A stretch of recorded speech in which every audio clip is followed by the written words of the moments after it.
Hello YouTube, my name is Nero. Today we have some more Call of Duty World War II. Welcome back, ladies and gentlemen. I am very excited to make this video today because Sledgehammer Games has made a bunch of announcements I think you guys are going to enjoy quite a bit, including a WWII event, which actually started today, a preview of the update that'll be coming to the game next week that's going to be nerfing the bar and doing a bunch of other things, and they have also teased to us a winter event that will be coming to the game in early December. So if any of that sounds interesting, sit back, relax, and enjoy because we'll be covering all of it here in today's video. Let's start things off here with the WWII event. It actually started today on November 22nd, and it will be running all the way until Monday, November 28th at 10 a.m. Pacific. So be sure to utilize that the best you can. I just went all the way through my 4th Prestige with 1 times XP, and man, that took a long time. 17 hours of in-game time, and I'm somebody who has a really high score per minute and gets lots of kills and completes challenges and stuff like that. So utilize WWII while you can. If you're somebody that just now got the game, now's a great time to play catch-up, especially because a lot of us played since launch, and during launch we had WXP by default, then of course that triple XP event, so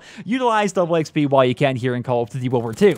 Next up, let's talk about the update that will be coming to the game next week. Now, they haven't given us an exact date, but most of the time updates come out on a Tuesday.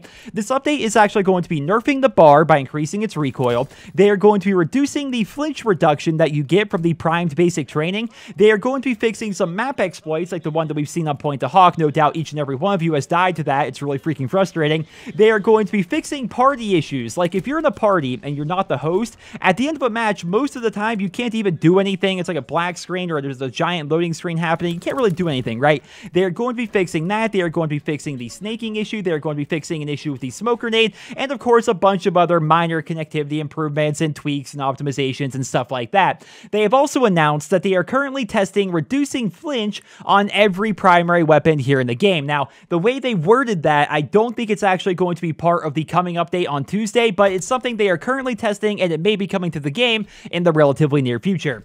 With the patch out of the way, let's go ahead and talk about the winter event. I'm sure you guys are very excited to hear about this. So the first seasonal community event for Call of Duty World War II is going to be called Winter Siege. It's going to start at 10 a.m. Pacific on Friday, December 8th, and it will run all the way until early January. Now, Sledgehammer claims that there's actually going to be a lot to this event, so I imagine supply drops are going to be updated, maybe some new holiday-themed camos, maybe some calling cards. We're going to have to see. They say that we are actually going to have weekly rewards for participating within the event itself, and of course, there is going to be a holiday map similar to what we saw last year with Modern Warfare Remastered and Infinite Warfare. So the holiday-themed map for Call of Duty World War II is actually going to be Winter Carentan, and throughout the duration of the event, it's going to be free and available to everybody, which is fantastic. They have also teased to us that the headquarters will be updated for the event as well, which is something I'm definitely looking forward to, right? I picture the headquarters covered in snow, decorations everywhere, maybe some new things to actually do within the headquarters itself. It sounds awesome.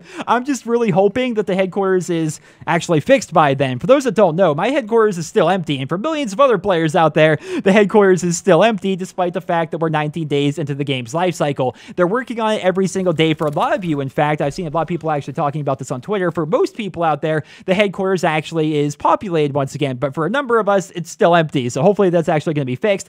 And the decision to actually make it so Carentan is the winter map this year is a very good idea in my opinion. So Carentan, as it sits right now, is pretty pointless, right? Nobody plays Carentan. Even if you have a season pass, it doesn't matter, right? Because you have to play the Carentan 24/7 playlist to even play on the map itself, right? It's not in the standard map rotation for some reason. I'm not entirely sure why that is. So by making it so Carentan is the winter map this year, and making it so everybody has access to it, and by making it so Winter Carentan is in every single playlist in game mode, they are essentially making it so they have a 10th map in the game, which I think is pretty good news for everybody involved. I'm very excited to hear about all this, man. Definitely some very good news for the Call of Duty community. Sledgehammer Games continues to work with us. They continue to be transparent, and I'm excited for the future of the game because right now, despite all the issues, I have a lot of fun with Call of Duty World War II. It's at the point where it's almost hard for me to make videos because all I want to do is keep playing the freaking game. It's that much fun to me, right? So when I think about the future, when I think about the upcoming patches and the updates and the fixes and the optimizations and the events, that has me excited for the future of Call of Duty World War II. Of course, I'm also kind of worried they could definitely ruin the game in the future, especially with those supply drop weapons that we talked about in my previous video.